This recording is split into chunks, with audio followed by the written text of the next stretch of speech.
Here's your Jazel Auto News update for April 12th. First story today is the 2024 Toyota Tacoma has been teased again, but this time with a new Trail Hunter trim, complete with ARB bumpers and tow hooks, things like that. That's cool. I mean, it's going to be plug-in, right? Or hybrid or something, I think. Possibly hybrid, yeah, it's looking like that.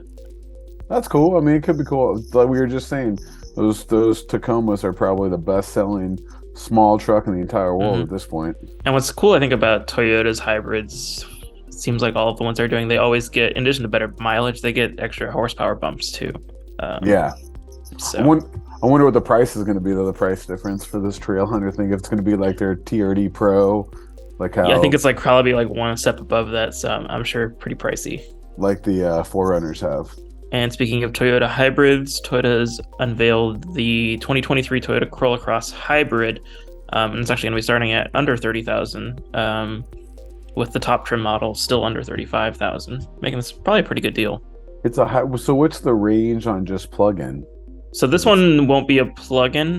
This will be kind of just like the regular Prius, where it's just a standard hybrid. So you just get a MPG benefit there. I think it's like 10 mile per gallon improvement over the regular version, and you get an extra 30 horsepower.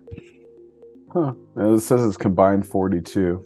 That's interesting. I mean, the ones that don't plug in or nothing, I feel like people are leaning towards a little more because there's no plug needed in case you like live in an apartment or something like that. So I think that's good. I'm not a big Prius fan in general, but... And it's expected that the Biden administration and the EPA will unveil their rules for 2027 to 2032 vehicles for fuel economy standards and emission standards. It's looking like this will probably mostly just apply to light vehicles, anything that's under about 5,700 pounds. So most larger trucks and SUVs won't be part of this, but any kind of standard passenger car.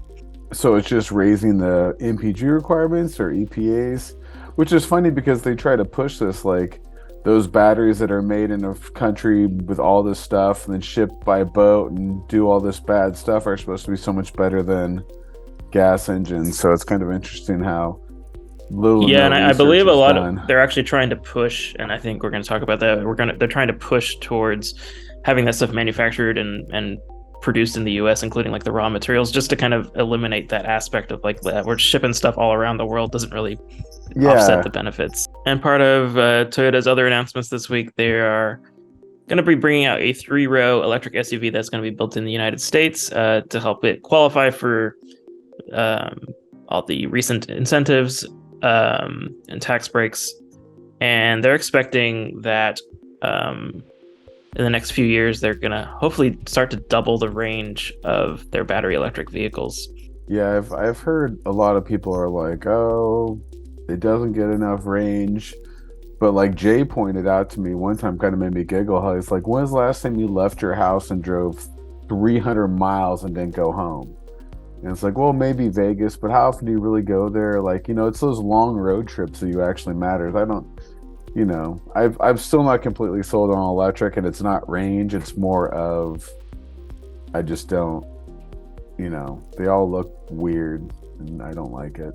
And ahead of the $7,500 tax credit for the Model 3 rear-wheel drive version being cut in half due to its batteries being manufactured overseas, Tesla's actually gone ahead and reduced the price of the Model 3 sedan again by another $1,000, trying to keep it more competitive with all the other recent electric vehicles coming out. Yeah, but the Model 3 is like the least wanted Tesla ever. Right? I just don't. All the ones that you want are expensive. I mean, starting price at 43. I mean, sure, I guess. I don't know.